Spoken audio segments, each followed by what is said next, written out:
你别抱怨那么多了，英雄哥哥肯定是有什么事儿给耽误了。哎呀，腿都麻了。虫子！小少爷，别害怕，虫子不会咬人的啊。我是不害怕，那就好。可是它在你的脚底下呢。啊？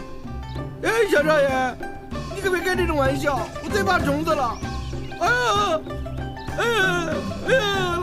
腿，小少爷，怎么办啊？快把他弄死啊！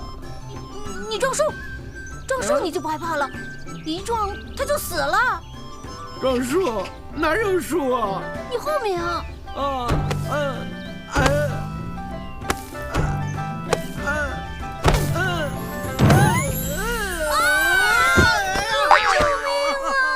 救命啊！虫子没事，你差点把我压死。你出这破主意啊！哎呀，救命啊！你们没事吧？什么没事啊？差点死了。也别说那么多了，英雄哥哥，你找到人来帮我们解决了吗？哎呀，我，老夫听姚北提过，想必二位就是红影的救命恩人。对，我和我家小少爷救的红影。那您一定就是折剑山庄的庄主战天云，战大侠了。正是在下。各位掌门，有什么需要帮忙的，尽管开口，在下自当尽力而为。我也真诚的希望，下一任的武林盟主就是在场的其中一位。天下能有这等好事？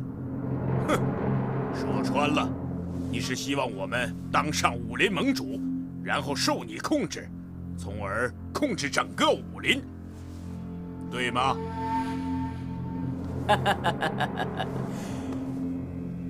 听这位掌门的口气，好像不愿意帮本公公这个忙。我们习武之人，最重要的是气节，讲究的是堂堂正正。想让我们为那些连立根之本都没有的人充当杀人工具，哼，简直是做梦！既然话已至此，那么本公公只有得罪了。水火争长，灭我者亡。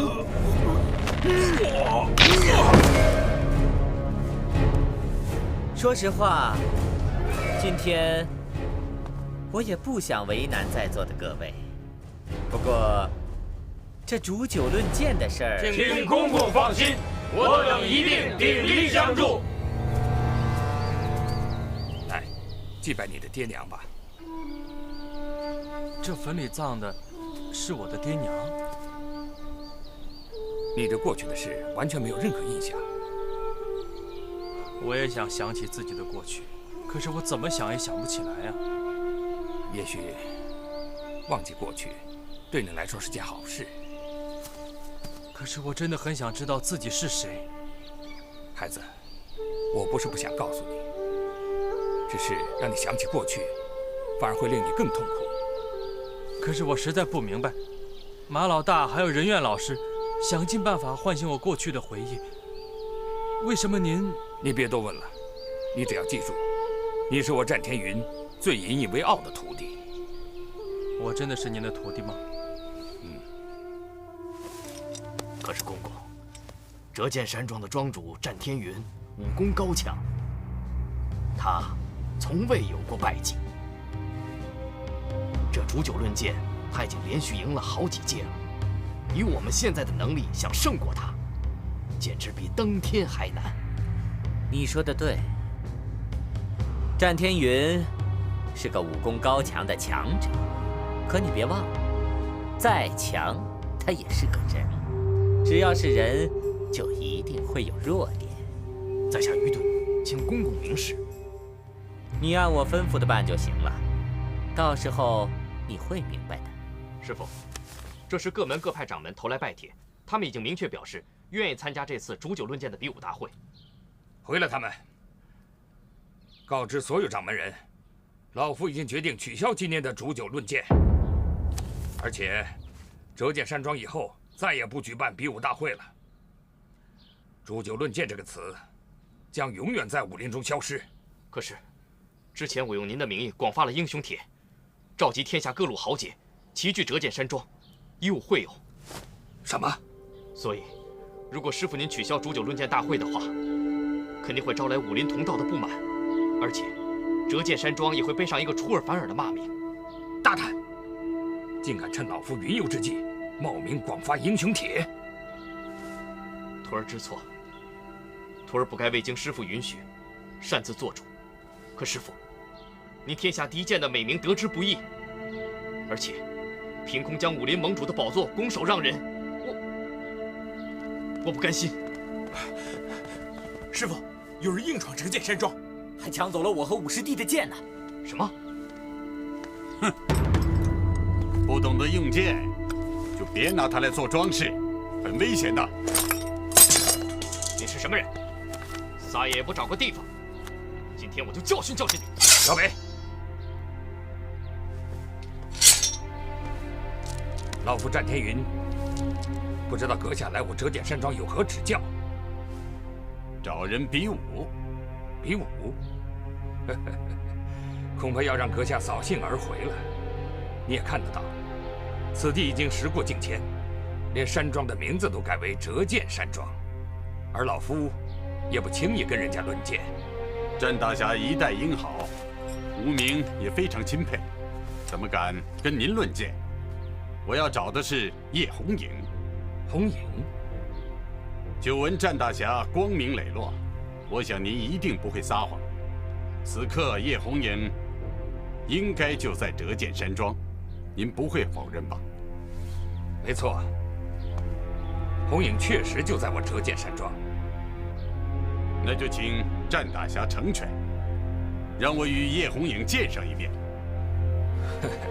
只是老夫不明白，阁下为什么非要找红影比武？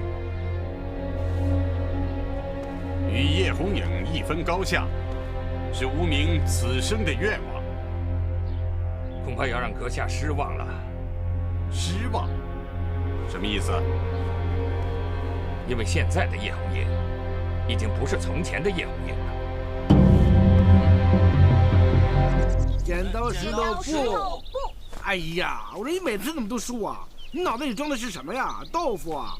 你太难得了。我也想赢啊，可每次都输。哎呀，不说那么多了，人才。愿赌服输。英雄哥哥，这次还是你当鬼。给他往结实点。哦。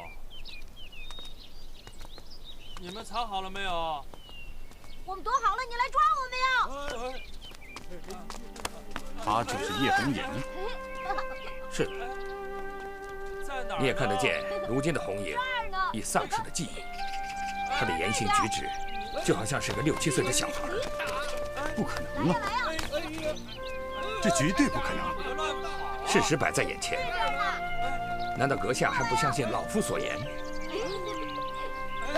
方才老夫看见阁下右手虎口长了后茧，想必是一位用剑的高手。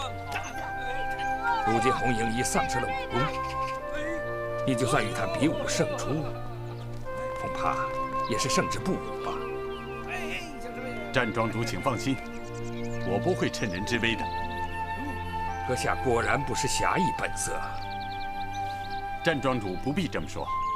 久闻战庄主不仅武功盖世，而且医术也独步天下。相信你一定能医好叶红影的伤，使他早日恢复记忆。天下事无绝对，老夫尽力而为了。战庄主不必这么谦虚。比武之事，今日就暂且作罢。待到他日，等叶红影恢复了记忆，我还是一定要与他分出高下。告辞。上不请教阁下尊号。小人物长空无名。长空无名。真希望影儿能永远像现在这样无忧无虑。可是已经有人盯上折剑山庄了，难道一场浩劫真的无法避免？看样子还真得认真应对这件事了。师傅，您真的同意如期举行煮酒论剑了？树欲静而风不止。当年我年少轻狂，为了一点虚名，找江湖人争来争去。现在看明白了，想跳出这个泥潭是不可能的了。既然躲不掉，也只好硬着头皮上了。那师傅是不是还在怪徒儿冒师傅之名广发英雄帖的事？事已至此，再怪罪于你，还是改变不了什么。错已铸成，也只能寻求善后之道。如果师傅还是认为是徒儿的错，徒儿甘愿受罚。哎，算了，别说了。我待你们师兄弟情同父子，试问天下之间，有哪个做父亲的会不原谅自己的孩子所犯下的过错？多谢师傅。传话下去，从今天开始，每一个人都要勤加练剑。是，徒儿这就去。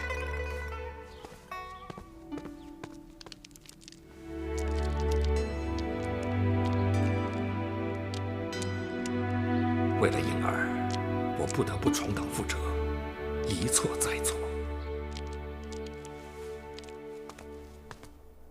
各位师弟，5年1度的煮酒论剑就快到了，希望大家能够多多用心，勤加练剑。是。你们去那边练，你们几个在这边练。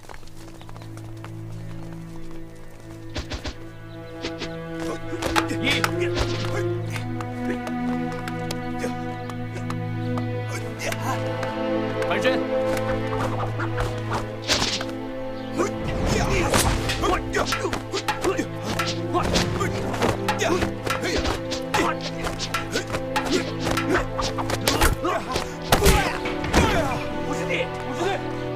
五师弟，你没事吧？怎么样？没事。起来。孟宽，师傅。孟宽，你根基差，出道晚，应该更勤奋地练习才是。这样下去，你怎么跟得上你的师兄们？战庄主，大侠哥，战庄主，你在教大家练剑啊？你也教教英雄哥哥吧。不，你们2位带红影离开，藏剑炉不是他该来的地方。为什么呀？对啊，你不是也说他是你大徒弟吗？你光教他们，为什么不教他啊？我已经说得很清楚，赶紧带他离开，不要妨碍其他人练习。可是，哎呀，好了，老师，我们不要勉强别人了，我们赶紧走吧。算了，不教算了。你不教我教，他们拿假剑，咱们找一真剑，抓住西瓜让他砍着玩。走。师傅，弟子不明白，您为什么不肯再教大师兄剑术呢？煮酒论剑马上就要到了，大师兄一定可以帮上忙的。不，我不会再教他一招半式了。当年我把毕生绝学都传授给了他，这是我一辈子犯的最大错误。同样的错误，我不会再犯第2次。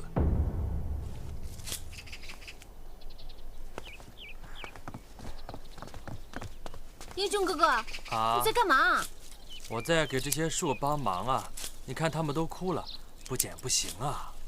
哎呀，别剪了，你是个大侠，大侠怎么能干这种活呢？我爷爷说过，一个人啊要多读书，多读书才能成为一个有用的人。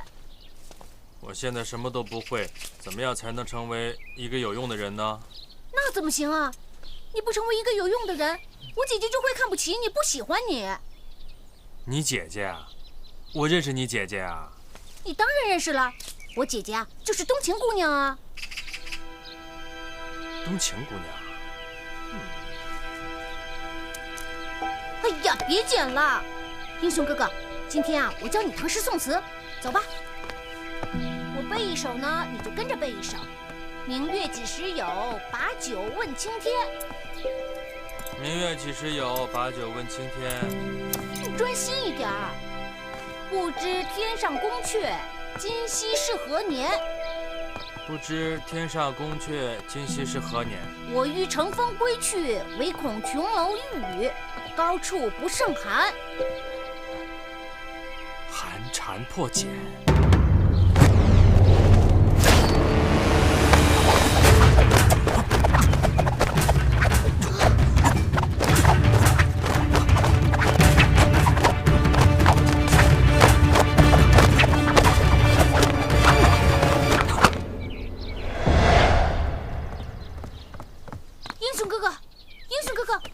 你刚才耍的那套剑招好厉害啊！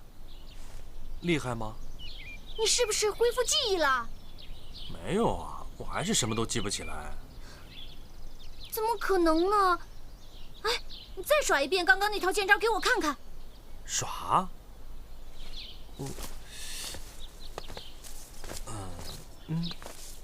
忘记了。怎么会这样呢？啊，我知道了。你一定是听我吟诗才会想起那个剑招。你等着，我这就去把整本的唐诗宋词都给你找过来。你等着啊！哎！老师的姐姐冬晴姑娘到底是谁呀？哎，鸟人，真闲着你啊！哎，正好你闲着没事儿，我洗澡帮我搓泥洗。哎，老大啊，我想跟你打听一个人。问谁啊？冬晴姑娘，老师她姐姐啊。你问他干什么呀？我想知道我是不是真的认识他。认识，当然认识。那你告诉我他是谁啊？他，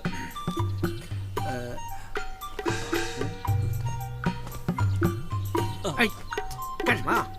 吓我一跳！我魏公文的媳妇儿，你嫂子。媳妇嫂子，我的媳妇，我的啊，你的啊，不许跟别人说啊，也不许问别人，没公开不说，连他也不许问，他也不知道不知道啊，不是那个，别问那么多了，不许对他有想法，一闪念都不许，不会，绝对不会，好，全是你的。爹，您偏心，您真偏心。上次想把你大师兄送进官府的事，我还没有怪你，现在你又乱发脾气。我没有乱发脾气，我说您偏心，您就是偏心。住口！我对你和其他师兄弟一视同仁，虽说你是我的亲生女儿，但是我对其他师兄弟也是视如骨肉，这是偏心吗？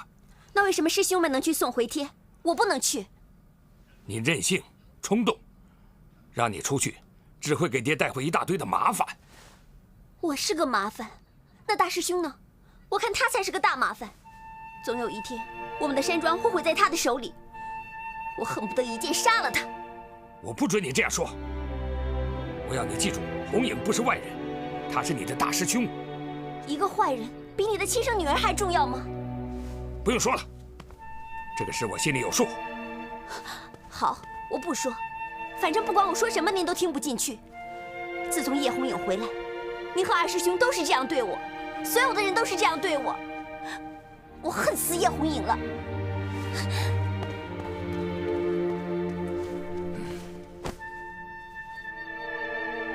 当年我一念之差，差点毁了红影的一生。我绝不能让红影再走上那条一错再错、无法回头的不归路。岳掌门，这是家师的回帖，煮酒论剑大会上还请岳掌门多多赐教啊！少侠太客气了，战大侠武功盖世，名满江湖，谁人不知，谁人不晓。到时候还要请战大侠多多指点才是。好，待我回去之后，一定转告家师。告辞。少侠且慢。岳掌门还有事。来，少侠，再干一杯。来，干！来。好酒啊！我再给你买上。少侠，我们姐俩把你伺候的可舒服。好，我喜欢。少侠，我先行告退，我还有事。你忙。来吃菜呀。参见厉公公。有什么事让下人捎个话，我过去就行了，怎么还劳您大驾亲自跑一趟？今天我来，就是想看一看，我交代的事情，你办得怎么样？公公，您听。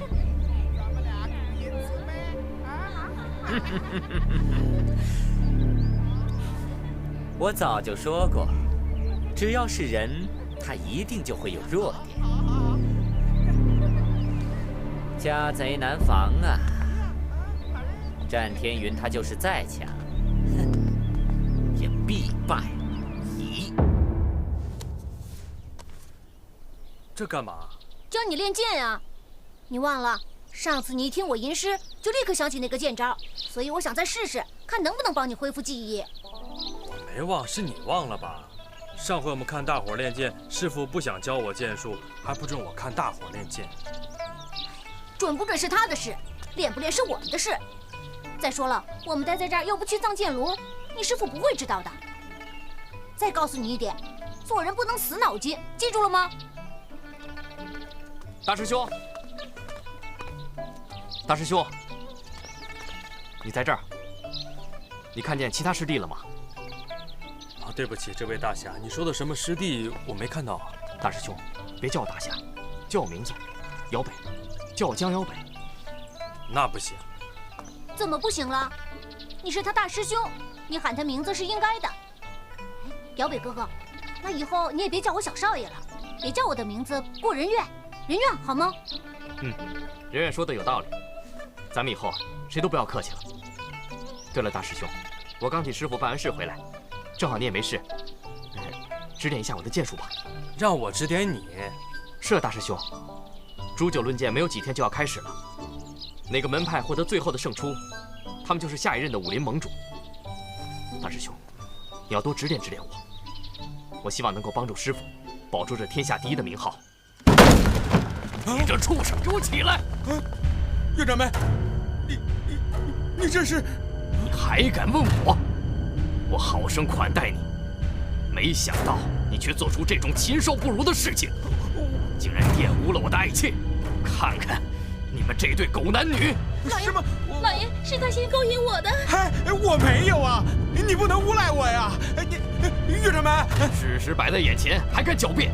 来人，把他给我拿下！是。哎呀！哎呀！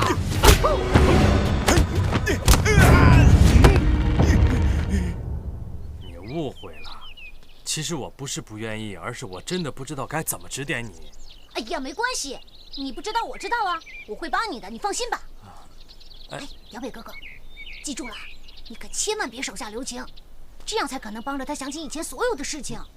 你说的有道理，大师兄，别推辞了，请赐教。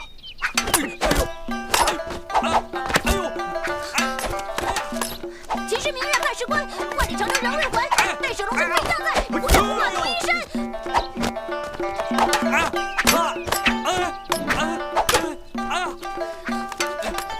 孤灯老树昏鸦，小桥流水人家。古道西风骤马，夕阳西下，断肠人在天涯。英雄哥哥，大师兄，呀，你让开！英雄哥哥，英雄哥哥，你没事吧？没事没事。大师兄，你没事吧？没事。红影，以前的你不但懂得武功，而且剑术独步江湖，无人能敌。就算与我交手，我也没有把握50招之内胜你。师傅，煮酒论剑眼看就要举行了，如果大师兄恢复了记忆，一定会帮上您的。我说过，不准让红领再练剑，也不想让任何人知道他在我们折剑山庄煮酒论剑。红影不能在场。师傅，您不让大师兄恢复记忆，这对他太不公平了。难道你想违背师意？徒儿不敢。跟我回去看看其他师兄弟们回来了没有，我有话要问他们。是，师傅。英雄哥哥，我真的很怀疑，你到底是不是你师父的徒弟啊？我也不知道。他说是，可能就是吧。否则他为什么把我们留在折剑山庄呢？那我我就更想不明白了。既然你是你师父的徒弟，那他为什么不愿意教你剑术啊？还有，他刚才说他不愿意让你恢复记忆。他这么做肯定有他的原因吧？跪下！我早就听说，折剑山庄，战天云战庄主，义盖云天，高风亮节。可没想到啊，他教出来的徒弟，竟然是一个强占民女、行为龌龊的衣冠禽兽。骑兵唱功，我把这个畜生当作朋友，可是他竟然侮辱我的爱妾，这都是证据确凿、千真万确的事情啊！而且我还有这么多的人证，都可以为我作证啊！对，我看见了，就是大胆孟宽，竟犯下如此滔天大罪，难道你视我大明律法于无物吗？你可知道，奸淫妇女应当受何种刑罚？哼，我早听说了你们东厂折磨人的种种酷刑，但我孟宽也不是贪生怕死之辈，有什么把戏尽管对我使出来。既然你们存心陷害，我无话可说。恨之恨，我有眼无珠，信错了人。好，有种。想死吗？孟少侠，你想得太简单了。哼，在你行刑前，我一定会把你拉到大街之上，游街示众，让江湖上的人都看清楚，他战天云教出来的徒弟，全都是一些寡廉鲜耻之徒。什么？抓我游街？怎么，死你都不怕，还怕游街？煮酒论剑是武林同道以武会友的江湖聚会。东厂是吃官饭的，两方面都没有关系，他们为什么要插手呢？师父，徒儿大胆猜测，东厂这次一定是想借武林人士之手，夺取武林盟主宝座的位置，借以控制整个武林，以扩大他们的势力。不，我倒认为，东厂想插手煮酒论剑，绝对没这么简单。爹，他们的目的是冲着大师兄而来，您千万别再执迷不悟，不要留着大师兄这个祸害了。住口！这件事我心里有数，你们都下去。可是爹，下去，等孟宽回来了，叫他立刻来见我。是，师父。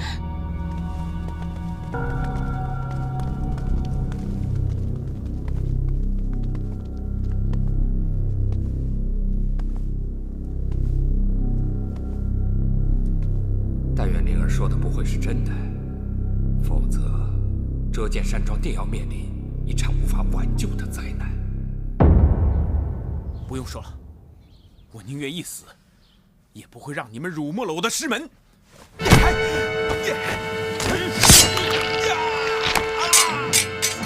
死可以解决一切吗？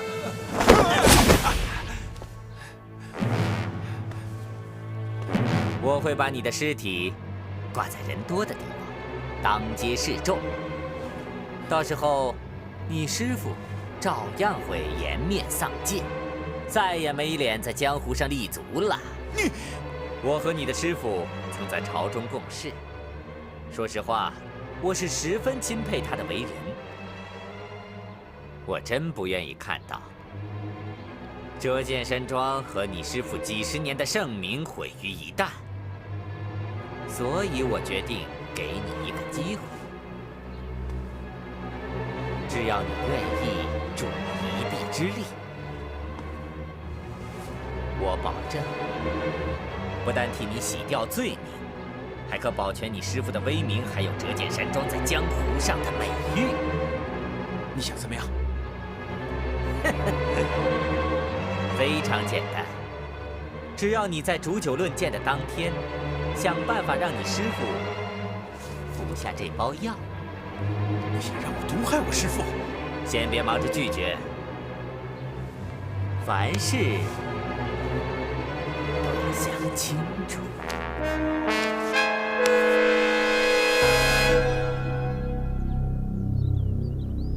这孩子怎么到现在还不回来？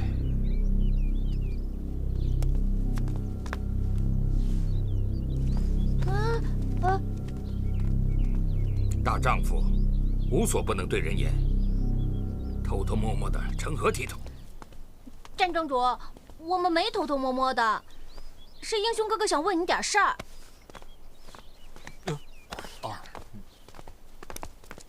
师傅，我从小就教你，做人要无藏无私，有什么话别吞吞吐吐的。仁院老师要我问您，我是不是真的是您弟子啊？你问这话有何用意？我没别的意思，师傅，我是不是问了不该问的呀？对呀，站庄主，您可千万别发脾气，错怪了英雄哥哥。你当然是我的弟子，而且还是我战天云门下的大弟子，更是我一手抚养成人的。那既然这样的话，我就替英雄哥哥问您一句吧。在您那么多徒弟当中，英雄哥哥是不是您最讨厌、最不懂事的徒弟啊？刚好相反，在众多弟子之中，他是我最疼爱、最器重的徒儿。实际上，我已经把他当成亲儿子看待。那就更让我想不通了。你看你这小脑袋，里面到底想些什么东西？有什么东西想不通的？既然这样，英雄哥哥是您最器重、最疼爱的徒弟，那您为什么不让他练武功啊？还有，我觉得您好像不太想让他恢复记忆。我不想让他恢复记忆，并不是因为我不疼爱他，刚好相反，我是不想害他。害我？师傅，这我就不懂了。虽然你我是师徒相称，您又说了您把我当成亲生儿子看待，师傅怎么可能会害我呢？那是因为师傅，师傅，都什么时候了，现在才回来？路上有事耽搁了。先吃饭吧，然后再来找我。是。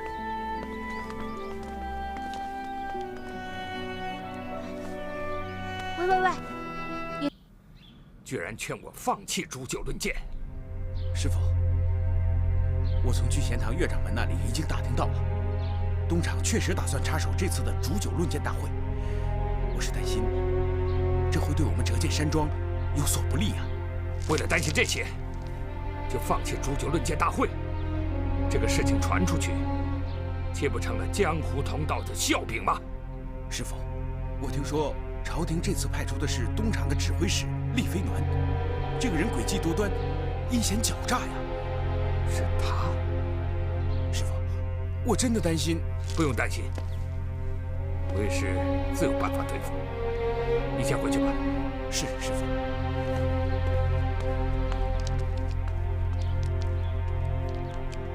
照这么说，东厂鹰犬肯定是冲着红影而来。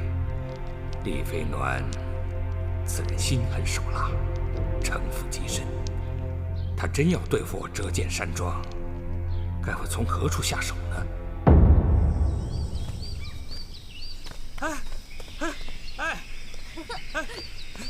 风筝飞得好高啊！老师，如果我们把这风筝做大一点，我们两个就可以坐在上面到处去玩了。我也想飞到天上去，到处看看。还记得有一次，我拔光了鸡的毛，想做对假翅膀飞到天上去，结果还把爷爷给惹生气了。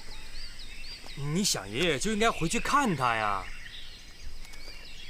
我也想看爷爷，可是我再也看不到他老人家了。为什么？因为爷爷被坏蛋害死了。怎么会这样呢？风筝线断了。没关系，没关系，我想办法帮你捡回来。可是风筝被挂在枯树上，悬崖那么高，咱们怎么上去啊？我去悬崖顶上面看看啊。英雄哥哥，还是找马上飞吧。马上飞，马上飞，别躲着了，我有急事找你。马上飞。战姐姐，看到马上飞了吗？马上飞是谁啊？就是跟我在一块那个胖胖的那个人。是他呀。你找他有事吗？刚才我和英雄哥哥放风筝，结果风筝线断了，风筝挂在悬崖的枯树上。英雄哥哥想把它捡回来，我想找马尚飞帮忙。你知道他在哪儿吗？腿长在他身上，他愿意去哪儿，我怎么会知道啊？那好吧，我自己找。那个小孩刚才说，大师兄一个人在悬崖顶上想捡风筝。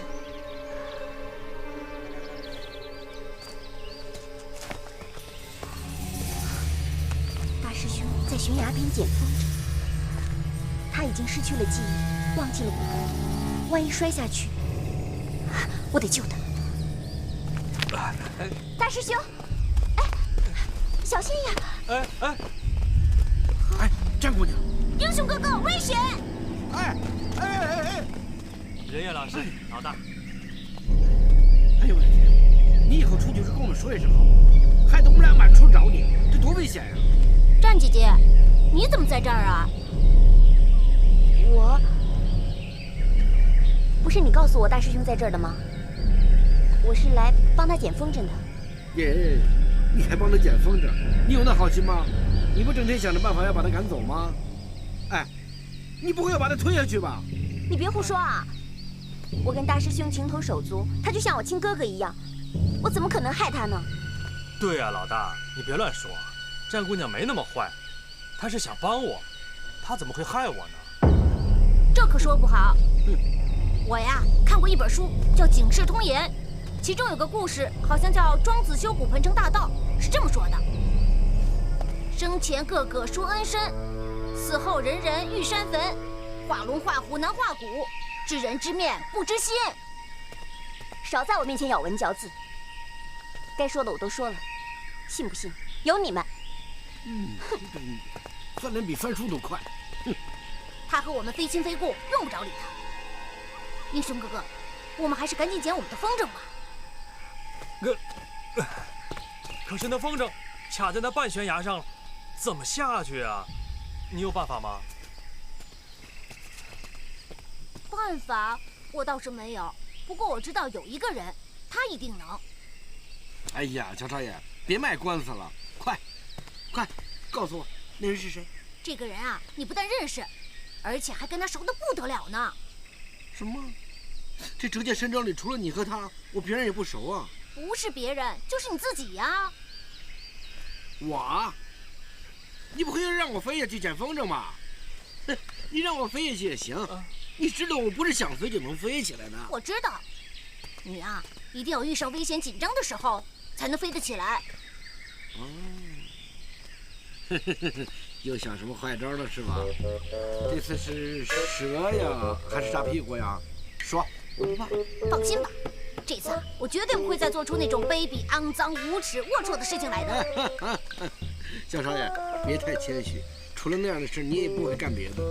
这什么都没有，可劲儿想这啊！这可是个秘密哦，你千万不能告诉别人哦。那你过来。干什么保密呀？哎呀，来，干什么？看见那风筝没有？哦，看见了。啊，就在这山崖下边，这位置真是难拿。月月老师，你怎么把它踹下去了？你放心吧，英雄哥哥，咱们呢这就回家喝口茶等着。啊！我敢保证，马尚飞一定会把风筝完好无缺的给咱们找回来。回去喝茶，这摔下去肯定要变成肉饼了。爹。啊。二师兄已经把煮酒论剑的场地布置好了，要不要我陪您去看看？是啊，师傅，您去看看，万一有什么不妥的，您好提意见。不用看了，有你办事，为师的放心。徒儿所做的一切都是应该的。爹，您就放心吧。为了这5年1次的煮酒论剑，二师兄他每天都特别勤奋地练习剑术，而且为了布置场地，他都是亲力亲为，从头跟到尾。二师兄他绝对不会让您失望的。我现在最担心的，就是东厂的人会插手。如果他们真的插手，那煮酒论剑就会变成一场恶战。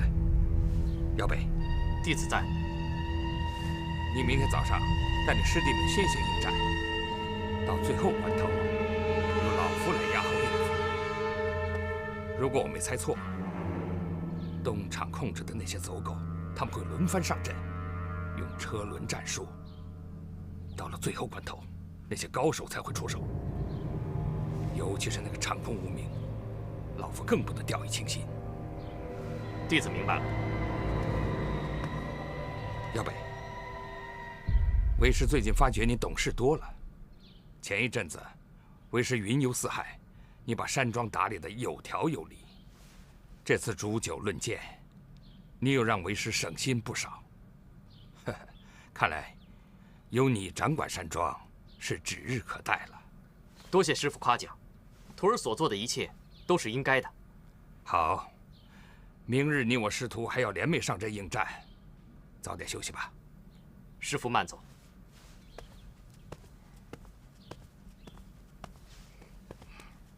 二师兄，你听见了没有？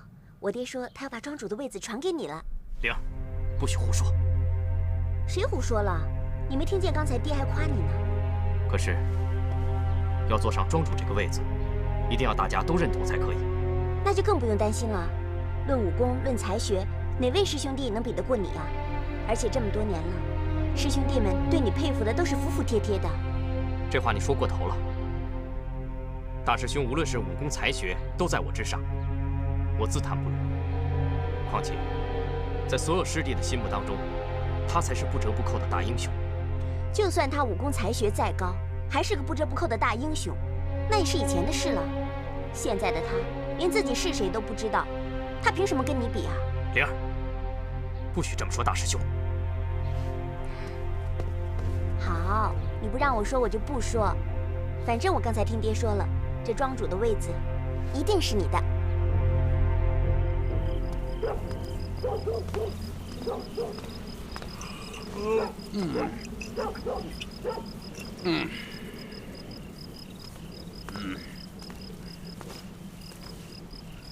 兄弟，天冷，来喝一口，暖暖身子。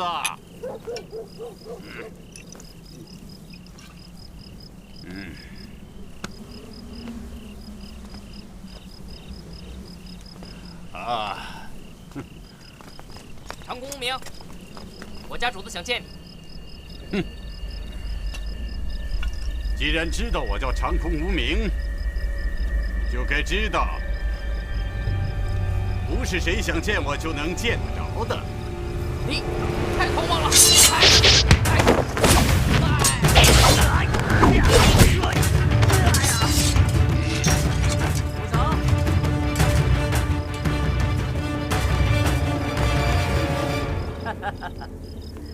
长空大侠真是好兴致啊！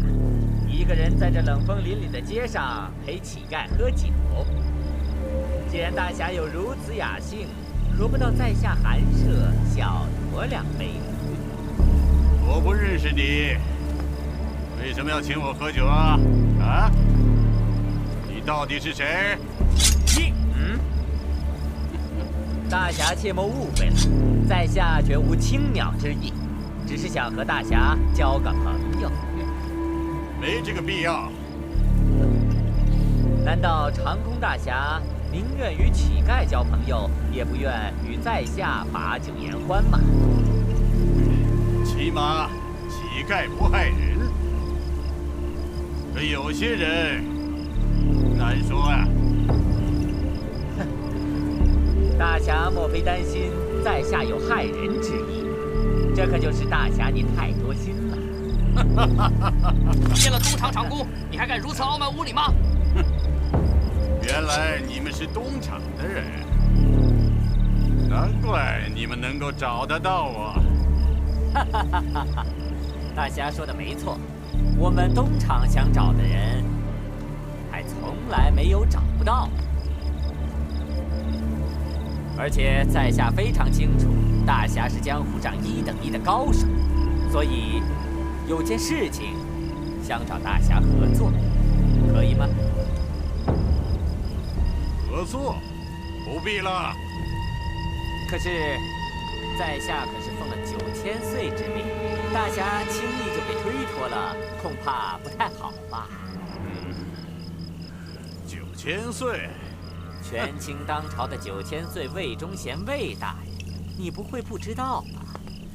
在下受9000岁之托，希望长空大侠明天能够在折剑山庄的煮酒论剑大会上，一举击败战天云。哼哼，公公真是煞费苦心呐。那就请你代劳向9000岁转达我的意思。长空无名，恕难从命。什么？你居然敢违抗9000岁的圣意？我的目的只有一个，除了这个人，其他的人，我绝不轻易出手。长空无名，把话说清楚，你说的这个人是谁？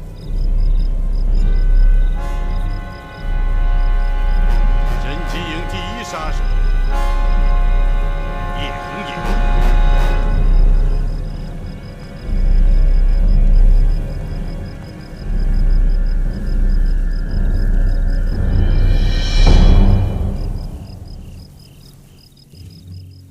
大侠哥，那我就直言了，我吧，轻功盖世，但是武功不大了得。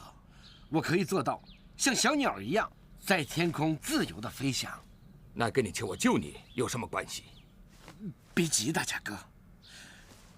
就是我现在这个飞呀，不能像你们那样想飞就飞，我必须得逼到实在没辙了，就是特着急的时候才能飞起来。每次我家小少爷逼我起飞的时候，都下狠招，要不然拿火钳子捅我屁股，要不然就放蛇咬我。这次更狠，直接把我踹到山下，我这才飞起来。大侠哥，哎呀，行了，男子汉大丈夫，流血不流泪，别哭了。啊，我没哭啊，我鼻子难受。大侠哥，帮帮我吧。我明白你的意思。你是想让我传授轻功给你，让你想怎么飞就怎么飞，是吧？天哪，大侠就是大侠，不但身手快，脑子反应也快，就是这个意思。在功夫方面，老夫还可以指点你一下。哎呀，终于找到师傅了，师傅在上，请受徒儿一拜。不可以啊，万万不可以叫我师傅。啊？不让我叫师傅啊？那就是不收呗。你不收我，一起被那个小畜生折磨死，那我还不如……大侠哥，借你剑一用。我不让你叫我师傅，不代表我不帮你。那也就是说，还有活着的希望。在武功学问方面，我可以帮你，但是有一件事你也要答应我。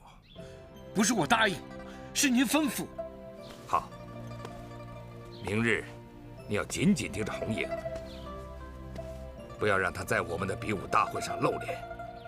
明日之后，我就一定帮你。哎，你转来转去的，到底去哪儿啊你？啊？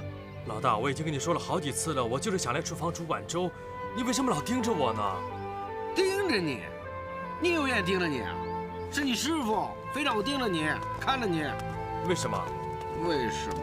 我哪知道？啊，给，算了，让我吃吧。那好吧，那待会儿我把粥煮好了，端给师傅的时候，我再问他为什么让你盯着我。好。天才刚亮，你们来厨房干什么？战姑娘，你不是也来了吗？我是这样的，这几天我听山庄里的人说什么煮酒论剑的，虽然我不知道那是什么，但是我知道这个煮酒论剑好像对我们很重要。然后我又听说天一亮师傅就要去比武了，所以我想煮碗粥给他端过去，让他吃得饱饱的、香香的，打赢每一个人。什么？你要给我爹煮粥？是啊，师傅肯收留我，给他煮碗粥，难道不对吗？这么多年了，每天早上都是我给我爹煮粥，他只相信我，别人煮的粥他不会喝的。师傅说我跟他情同父子，难道连我也不信呢？就算他相信你，我也不会相信你的。谁知道你会不会在我爹的粥里面下什么东西啊？哎，你怎么说话呢？怎么跟我手下说话呢？你看看他的样子，像下毒的人吗？他像被毒过的。是啊，战姑娘，你就给我一个报恩的机会，让我给师傅煮碗粥吧。我不想在这边白吃白住，做一个没用的人，求你了。好吧，这次我就成全你。不过你要记住了，我爹喝的粥讲究可多了，要1碗米4碗水。4碗米1碗水。1碗米4碗水。1碗米4碗水。煮出来的粥不能太稠，也不能太稀，记清楚了吗？不能太稠，也不能太稀，不稠不稀，记清了。哎，4碗米还是4碗水啊？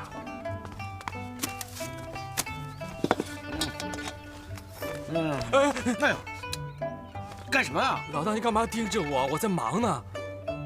不盯着你，我也没什么事儿干呀。哎，啊，什么？哎，4碗米啊？我踢你。那就3碗。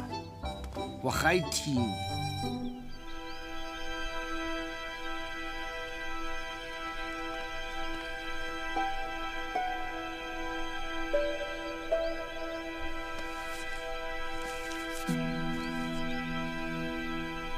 这是最后的机会了，我到底该不该下手？如果我不这么做，师傅的威名和折剑山庄的清誉就会被毁于一旦。我该怎么办？到底该怎么办？老大，你怎么了？没事没事。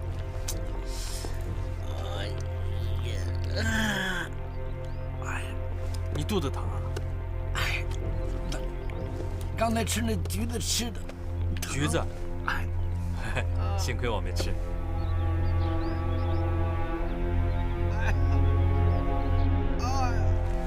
哎呀，不行不行不行！哎呀，不行，快先放着放着，给我焗的，给我焗的。我煮粥呢，老大。哎，不行，来不及了，快勺呢！赶紧！哎呀，赶紧！我还在煮粥呢。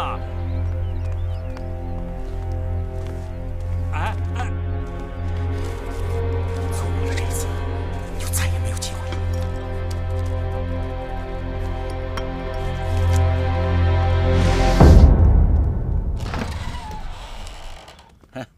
师傅，大侠哥，按照你的吩咐，死盯，上茅房都没饶了他，赔着。红影，这么早来找我有事吗？我不敢打扰师傅，但是我知道你一会儿要跟他们比武，所以煮了碗粥，希望师傅吃得饱饱的，有精神应战。啊，来，请。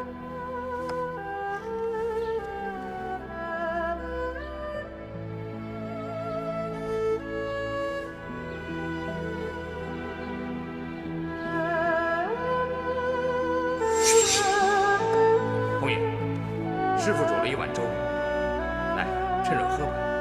我要师傅喂我。好，师傅喂你。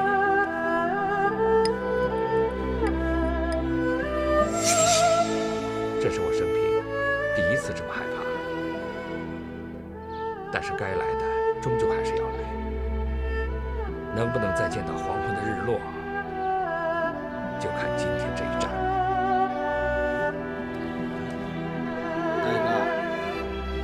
大侠哥，怎么了？啊？你先出去一下，我跟颖儿说几句话。我得帮你盯着他呀。嗨，不用了，你在外面候着吧。啊，行。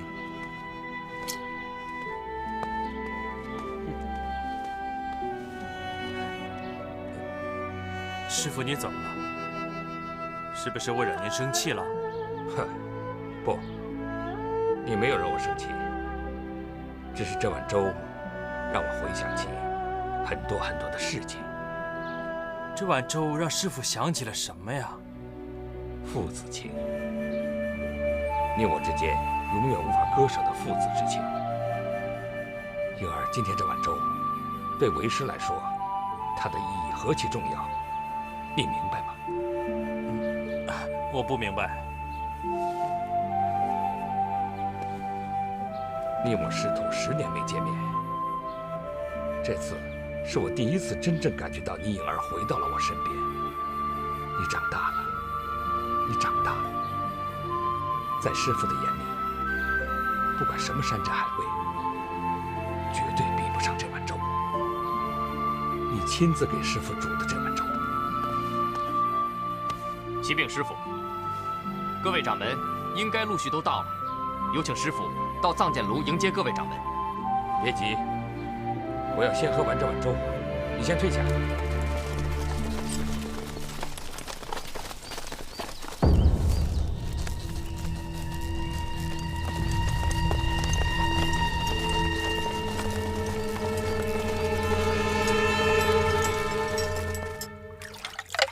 哎，你没事装什么勤快呀你？害得我跟你一块在这刷碗。我没要你陪我呀，老大。你有愿意陪你啊？我这看着你，盯着你，你师傅交代的，累死我了。我一点都不觉得累，师傅他们忙着煮酒论剑，我能分担一点，觉得还挺开心的。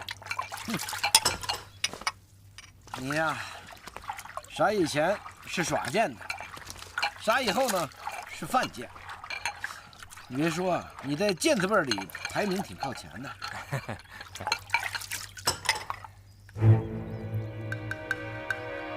啊，那只鸡，啊，这鸡怎么死了？怎么会这样呢？是不是喝这粥死的？不可能，这粥我亲手煮的。粥里会不会有毒啊？不会吧？怎么不会？你煮的凭什么就没有毒啊？那，哎，你不会说除了这只鸡，还有别人喝过这粥吧？有。谁啊？师傅。幸亏我没喝。哎呦！门下子弟听着。是师傅。大家都知道，今日的煮酒论剑不知道为何被官府盯上了，所以今日之战很有可能是拼命之战。为师希望你们千万不要掉以轻心。是。那现在，大家都随我到藏剑炉去会客。弟子谨遵师傅教诲。